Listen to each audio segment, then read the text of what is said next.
Cancer की वजह से इस भोले का पैर कटा हुआ है। पर डे का 3 किलोमीटर 4 किलोमीटर तब तक इसके शरीर में जान रहती है पर डे की, उस हिसाब से भोला चलता रहता है।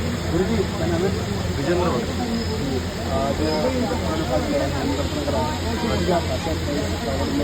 देखिए, खासियत की बात ये है कि जो भोला है एक पैर नहीं है भोले को, और एक पैर में बता दूं कैंसर की वजह से इस भोले का पैर कटा हुआ है। और ये पैर भी 30 टाइप में कटा हुआ है, पहले नीचे से फिर ऊपर से फिर ऊपर से, क्योंकि जो कैंसर है वो रुक नहीं पा रही थी। तो बाबा की ऐसी मेहर हुई तो इसकी कैंसर भी रुकी और ये अपने पैर पे भी खड़ा हो गया।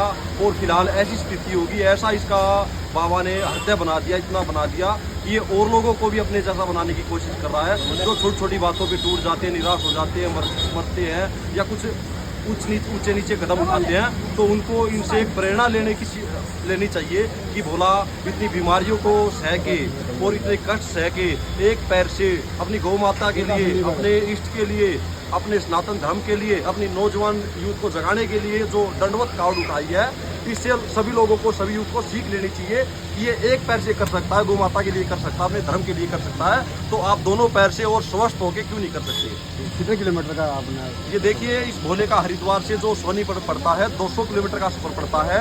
जो भोला है और फिर जहाँ थक गया वहीं सो गया, जहाँ मन किया चलने का वहाँ चल दिया, ऐसे ही चलता रहता है। गौ माता के लिए आवाज़ उठा रहे हैं, तो क्या कहना चाहेंगे आप?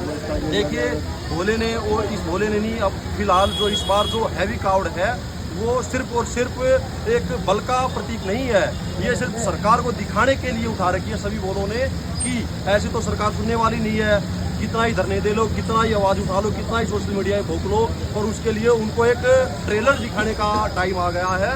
जो भोले इतने हैवी चल के साथ चले हुए हैं, उनका एक ही उद्देश्य है कि गौ माता को उसके राष्ट्रीय माता का दर्जा दिलाना चाहिए, और दूसरी उससे पहले उसको उसका हर एक हक दिया जाना चाहिए।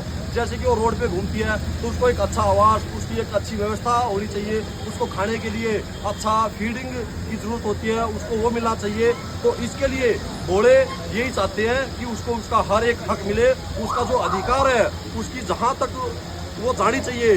जैसे राष्ट्रीय माता तो बढ़ा दिया, तो उसके लिए उसको वहाँ तक पहुँचना भी तो चाहिए ना कि राष्ट्रीय माता सच्चाई में है। वो फिलहाल एसी में रहती है, गद्दे में रहती है, तभी तो उसको राष्ट्रीय माता कह पाएंगे हम। तो सभी भोलों का एक ही उद्देश्य है कि गौ माता को उसका हक दिलाया जाए। चाहे अपने भोलों को कोई भी प्रयास करे, चाहे 200 जल लेके जाए, 300 लेके जाए, सिर्फ ये सरकार को दिखाने का टाइम है कि सरकार आपको गौ माता के लिए जागना चाहिए और उसके लिए कुछ न कुछ करना चाहिए।